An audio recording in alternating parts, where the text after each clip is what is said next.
I first engaged with Turning Point 5.5 years ago. At the time, I was street homeless and had just entered a hostel in Westminster. I'd had a 10-year habit behind me and it was costing me £300 to £400 a day. I was fortunate enough that after a couple of cajoled meetings with the support worker, I was able to get into rehab. And so began the rest of my life. It's fair to say that I was at rock bottom when I came across Turning Point, or when they came across me. Within 48 hours completing my care assessment, I was in rehab. I completed a 6-week programme of detox and then 6 months of residential rehabilitation. And that was where the rest of my life started. I was really fortunate that there was a local college that was able to take me on. I found whilst in rehab that I was pretty good at cooking, did a mean Sunday dinner, and so I took that up at college and did my level 2 NVQ in catering in professional cookery.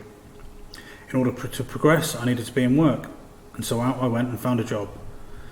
It was the first time I'd had stable employment for probably over 10 years. After working my way up through that job, I eventually got headhunted and brought back to the rehab that I was once a client at, where I became their head chef and catering manager, with the job of just making the food amazing, which I think it's fair to say that I did. Whilst there, we started a programme where we were training clients in basic food hygiene and catering skills. I soon realised that I had a passion for both cooking and for training, and it wasn't long after that I opened up my own cafe, the Stable Cafe in Weston-super-Mare. Now, I'm 5.5 years clean, I own my own business, and we're staffed by volunteers and paid staff who are all in recovery.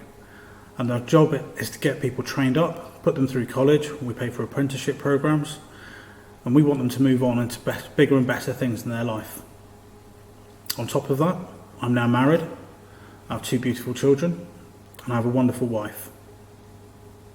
I own my own home, which I pay a mortgage for, and it isn't bad going for someone that was street homeless 5.5 years ago. I want to thank Turning Point for everything, for every opportunity they've given me, and I love being able to keep in touch with them and report back on my progress.